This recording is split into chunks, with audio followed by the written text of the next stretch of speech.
Muy buenos días, muy buenas tardes y muy buenas noches a toda la gente que nos sigue por Boquerón.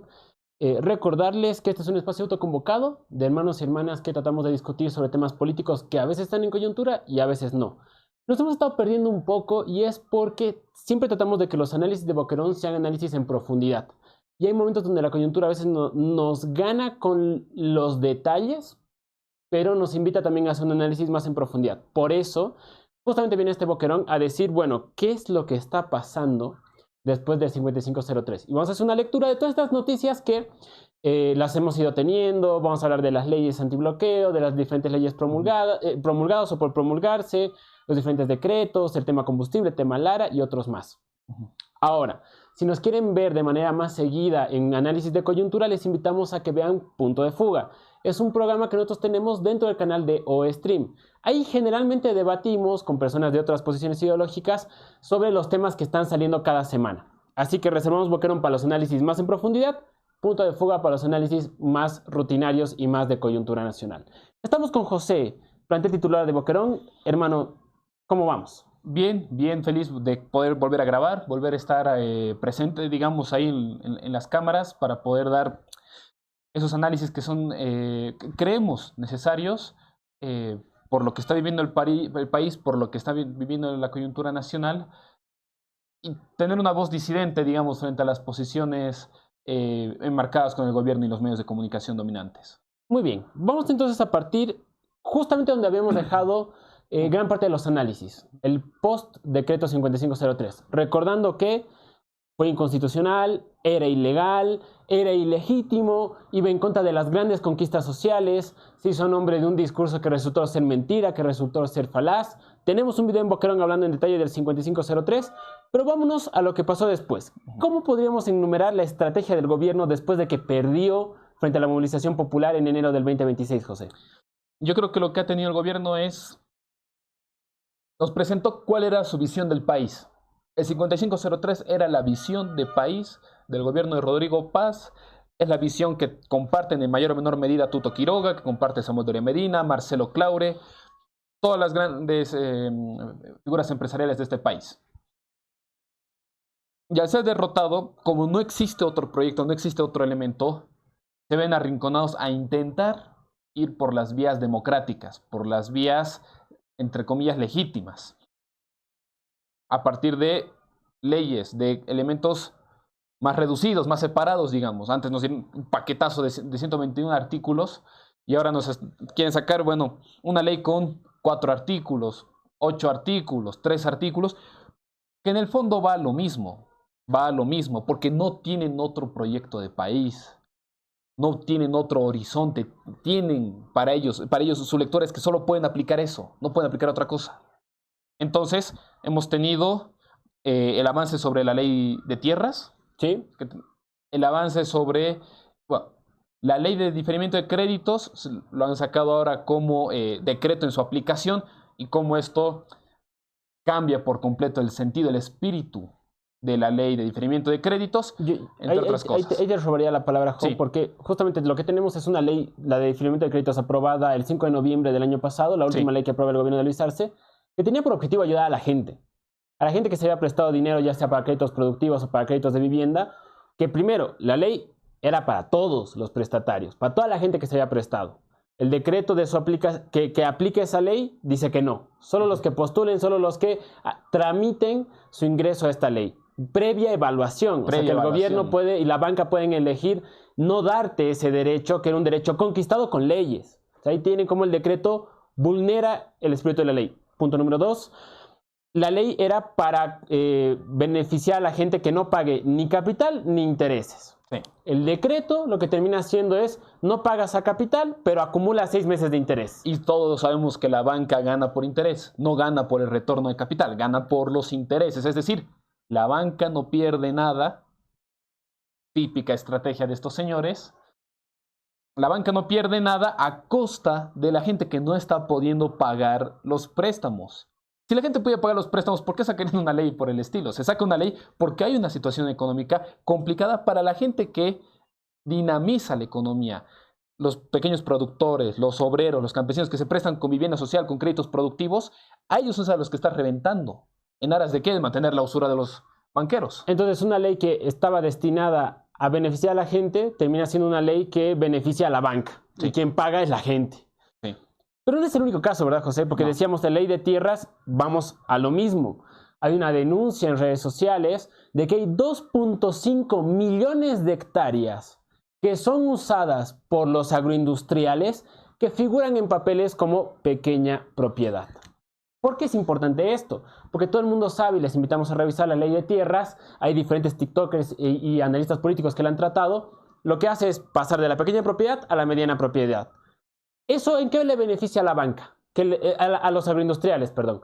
Le beneficia a los agroindustriales porque permite sanear 2.5 millones de hectáreas que se han autoadjudicado de manera ilegal, con vicios de nulidad, que debían serles expropiadas porque, ¿cómo funciona? La agroindustria agarra a palos blancos, personas que se autoadjudican pequeña propiedad, luego le venden a los medianos empresarios, a los agroindustriales, y los agroindustriales usan esas pequeñas propiedades como parte de sus extensiones productivas. Que además no nos olvidemos cómo funciona el sistema a partir de lo que ha sido la reforma agraria del año 53. Toda tierra tiene una función social. Si no cumple su función, se revierte al Estado, porque la tierra es de quien lo trabaja. Y además, sumando sobre eso, los empresarios quieren borrar con el codo lo que ha sido el referéndum dado en la Constitución sobre la limitación de hectáreas. Porque ahora, si la banca es la que se adjudica las tierras, no hay problema. No hay problema. Quieren recuperar, porque ellos también son los accionistas de los principales bancos, quieren recuperar lo que han perdido en el año 2009 en el referéndum constitucional, cuando se aprueba la nueva Constitución Política del Estado, y el 80% de la población de este país aprobó que nadie debe tener más de 5.000 hectáreas. El 80%, es decir, no ha habido departamento donde no gane la posición de que no pueden tener más que eso, porque hay una lógica de función social. Entonces, lo que quieren hacer esto es, borremos con el codo esto y pongamos más bien cada quien tenga la cantidad de tierras. Por eso tenemos un Branko Marinkovic que vuelve a pelear las 30.000 hectáreas de la reserva de la laguna. De la Laguna Corazón. Sí. Y ahí lo que nosotros tenemos es por eso Branko Marinkovic, uno de los grandes terratenientes, es el primero en empujar la ley de tierras. Qué curioso, es como el lobo preocupado por la nutrición y la alimentación de las ovejas, diciendo, tienen que darles comida, por favor, tienen que alimentarlas, denle agüita. Claro, porque es su comida, ¿no? Entonces, ¿qué es lo que quiere la agroindustria? Que se le permita a los pequeños productores de Santa Cruz y de los valles prestarse dinero a cambio de sus tierras para después, ¿qué? Embargarles sus tierras. ¿Y a quién se las van a dar? A los agroindustriales. ¿Por qué la banca se los va a dar? Por lo que decía José. Porque son los mismos dueños, los de los terratenientes y agroindustriales, que los de la banca. Hay un negociado ahí. Entonces, esa ley, pero que es parte también del corazón político y del proyecto económico del 5503, ahorita está pasando a diputados, todavía no está aprobada. Sí, no está aprobada Y la todavía. otra ley es la ley antibloqueos. Les invitamos a revisar, tenemos un programa en Boquerón, donde hemos trabajado en detalle los dos proyectos de la ley antibloqueos, que es básicamente criminalizar la protesta, reducir todas las formas de protesta para que el gobierno pueda con topadora avanzar sobre las conquistas sociales de los últimos 30 años. Ni siquiera con topadora, es entrar con metralla, es volvernos a los tiempos donde los militares decían los mineros se van a volver subversivos. Bueno, ¿cuál es la salida? Meter bala en San Juan. ¿Por qué? Porque van a volver zonas militares, zonas rojas donde pueden intervenir militarmente sin autorización del Congreso durante más de 90 días. Y ese es el problema fundamental. Porque claro, el gobierno, a lo que se le cante, al Ejecutivo, va a agarrar y va a militarizar las zonas. Y lo que pasa en esas zonas, como suele pasar cuando se declaran zonas rojas, se va a decir que es sensacionalismo cuando se violan derechos humanos, cuando se viole la Constitución, cuando se cometan incluso hasta delitos de lesa humanidad. Todo eso, ¿por qué? Porque están hartos de que no pueden aguantar con que la gente se moviliza por sus derechos, por sus conquistas sociales. No aguantan eso. Entonces, ese espíritu de vamos a darle a nombre de seguridad jurídica, vamos a defender la economía del país, entre comillas. De la misma forma que Banzer decía que las huelgas durante la dictadura limitaban el derecho al libre trabajo. Al libre trabajo, al libre trabajo. Y ilegalizaron la huelga, ilegalizaron los sindicatos y a Banzer lo votó una huelga. Ahora este gobierno habla de el derecho al libre tránsito. ¿Y quiere ilegalizar qué? Los bloqueos. Hay que repasar historia, les invitamos, pero tenemos un análisis de Boquerón en detalle sobre estos proyectos de ley. Estos han sido los avances que ha tratado de mover el gobierno después del decreto 5503. Algunos más consolidados, como la ley de diferimiento de créditos, que la han torcido. Otros en puertas de la Asamblea, ley de tierras, ley de antibloqueos. Pero también ha sido un gobierno lleno de escándalos, José. Sí. Hemos sido de escándalos. Tenemos narcomaletas, tenemos el accidente aéreo de este fin de semana. Y el tema de lo de Viru Viru, la llegada del avión justamente con todo el tema de narcotráfico. Excelente. ¿Qué es lo importante de eso? Separemos. Entremos primero a lo de las narcomaletas y después pasemos a lo del avión, ¿te parece? Las narcomaletas y lo de Viru Viru. Sí. Este gobierno prometió decirnos: se acabó los vínculos con el narcotráfico, porque supuestamente Evo Morales y los chapareños eran narcotraficantes, sobre pretexto de por qué mataron después a 100 personas durante los años 90. Lo que estos señores planteaban era: Bolivia va a ser un país institucional que combate el crimen organizado, no más crimen organizado en Bolivia. Y en menos de 6 meses tenemos el caso de las 32 maletas, vinculada con una llegada a Luis Fernando Camacho, a llegada a las logias del Oriente. ¡Qué novedad! Y por otra parte tenemos la llegada de un avión al aeropuerto internacional de Viru Viru con una cantidad considerable de droga. ¿Y qué pasó? Tenemos que en el caso de las maletas se dijo, cuando la prensa sale a hacer las notas, a denunciar, claro, dicen: ¿qué está pasando acá? El gobierno dice: nosotros ya sabíamos. Y si sabía, ¿por qué no hizo nada? Claro. Si sabía, ¿cómo va a dejar las maletas ahí un mes para que después mágicamente desaparezcan?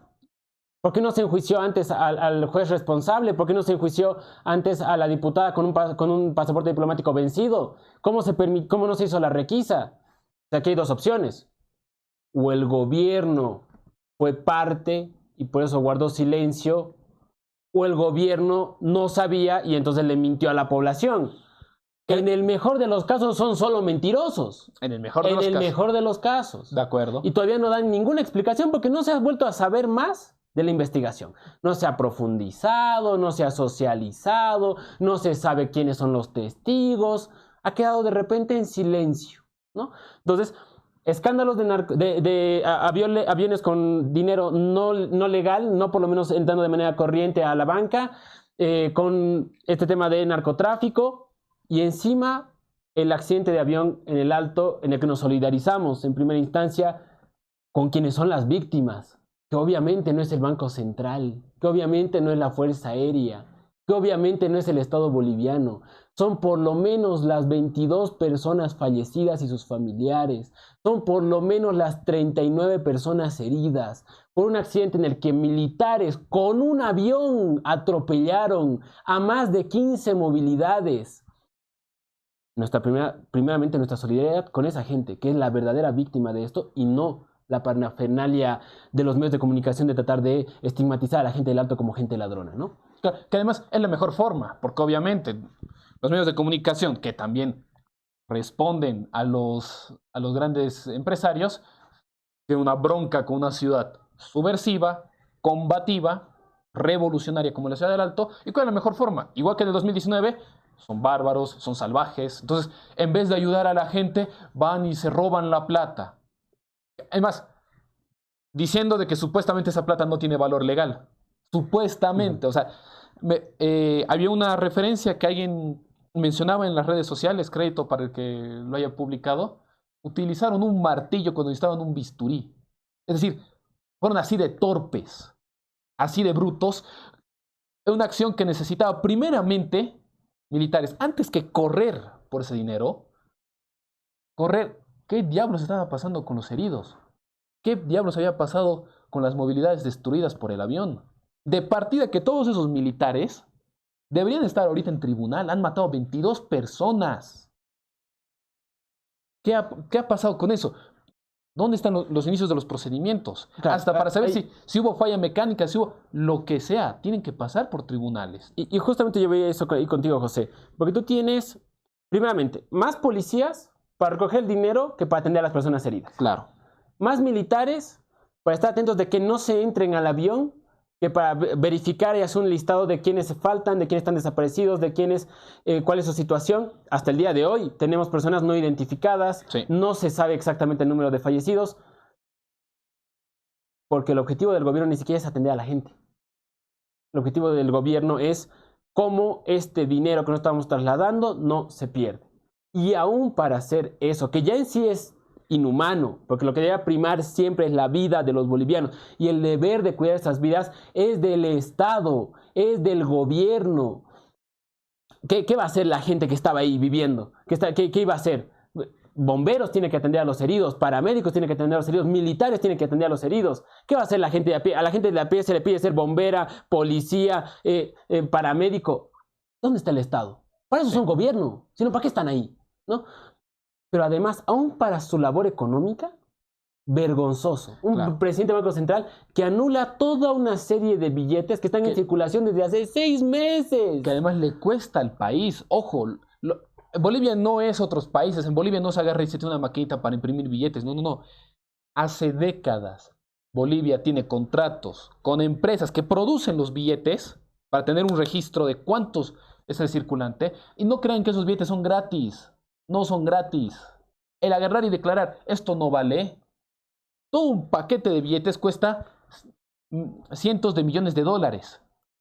En cualquier otro escenario, eso podría ser considerado daños al Estado. Porque en realidad, ¿qué es lo otro que hicieron? En vez de hacer un procedimiento correcto de, muy bien, ha habido este accidente, ha habido esta situación con los dólares, tenemos que hacer un reporte de lo que ha pasado con los dólares, hacer toda una logística, van y lo queman.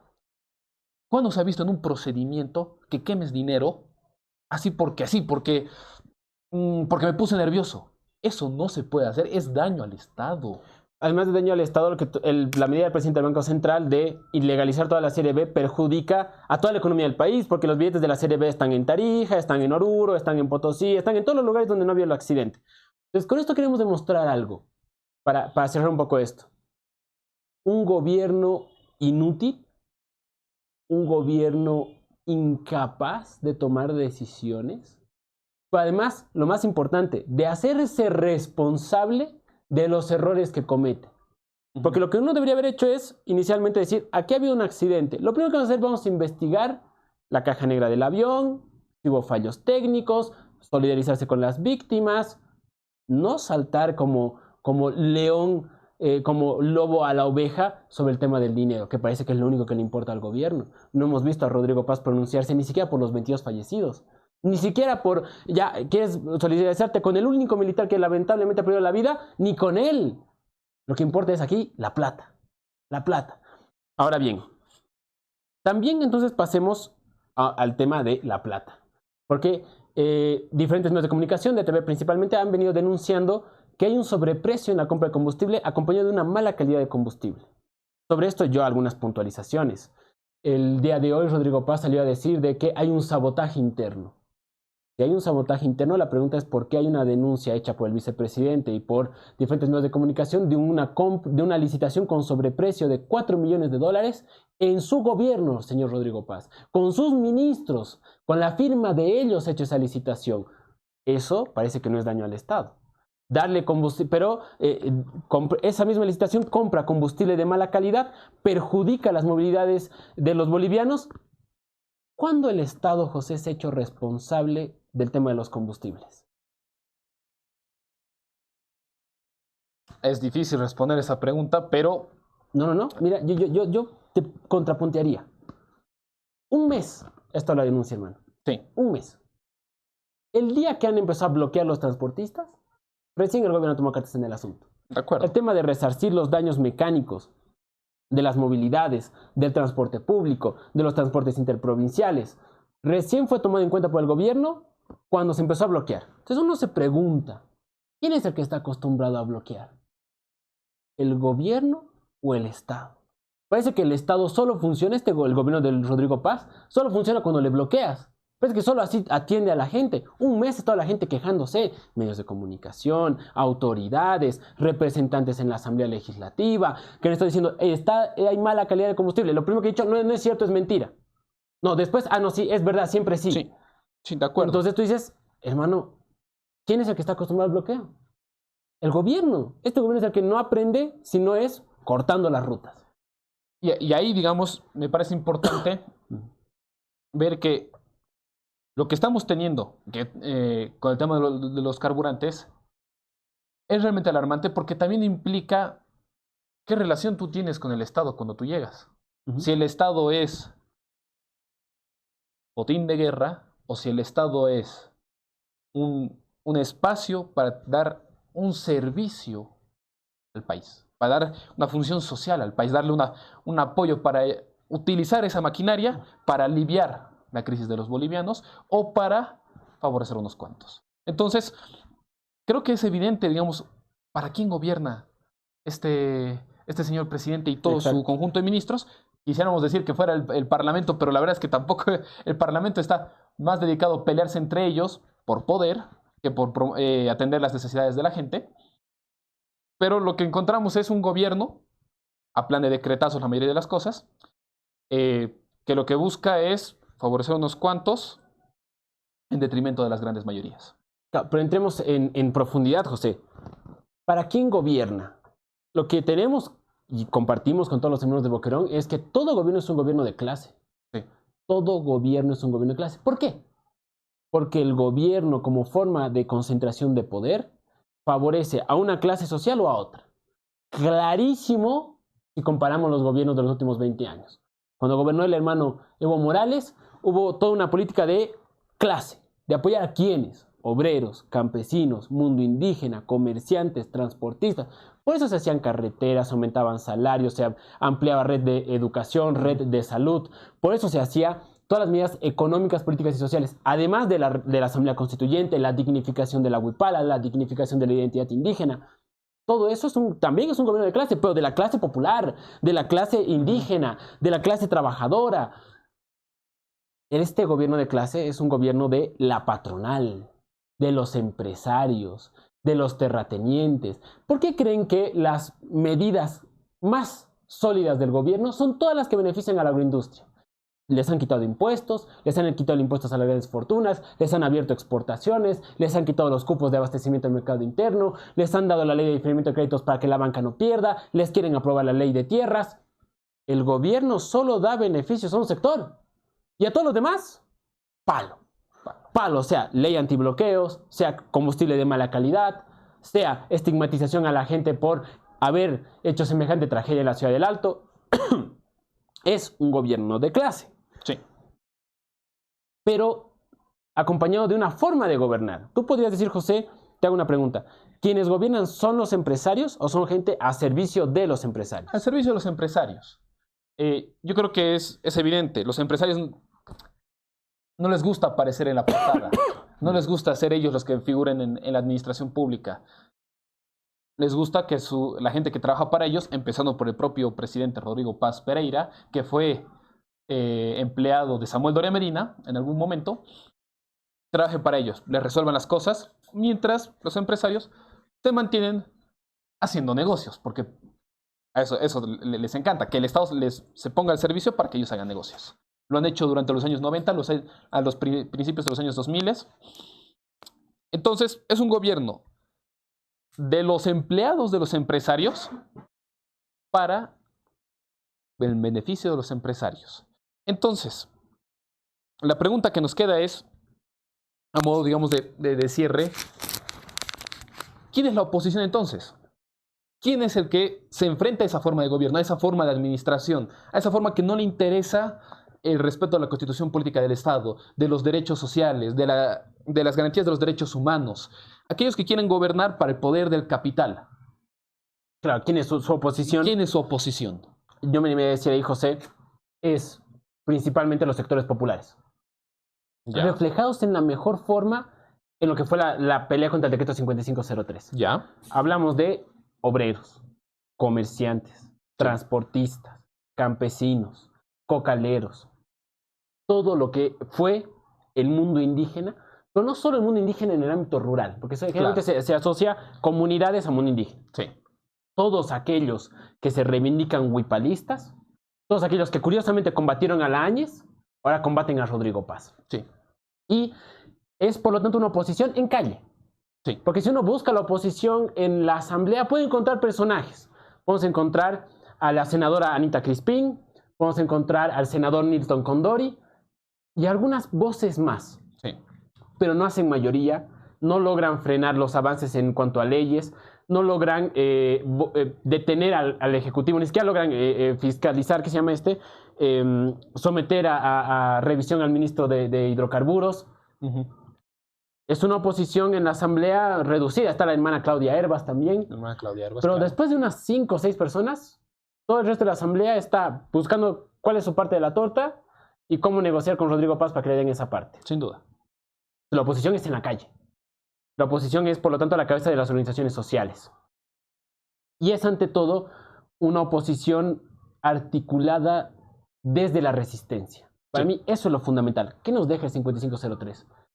Que estamos por el buen camino, compañeros. Que las movilizaciones, los actos de protesta, los bloqueos, han sido la forma correcta de haber operado. El mejor ejemplo es que el gobierno hasta el día de hoy no aprende si no es a plan de bloqueos, no corrige si no es a plan de protestas, tiene que la gente organizarse y por lo tanto nos están diciendo nosotros nos tenemos que organizar. Porque ellos ya han definido para quién van a gobernar y a quién van a castigar. A quién le van a dar militares y bala y a quién le van a dar beneficios y exención de impuestos. Sí. La pregunta es, ¿qué hacemos nosotros? De acuerdo. Yo creo que eso nos invita a reflexionar lo que ha sido el proceso de cambio, lo que ha sido ese movimiento popular, obrero, campesino, indígena, economía popular, que es posiblemente el gran articulador de las grandes conquistas sociales de este país y es el que puede dar salida a estas crisis. Pero de momento, la primera tarea es reunificarnos, reconcentrar las fuerzas, subsanar las heridas y, como lo ha demostrado el 5503, como lo está demostrando el camino que hoy por hoy está tomando la Central Obrera Boliviana a la cabeza del compañero Mario Argollo, Confederación de Fabriles, CSUTCB, Bartolinas, unidad, pero también discutir los temas nacionales, porque el mundo indígena, el mundo obrero, tiene la posibilidad de discutir un país diferente.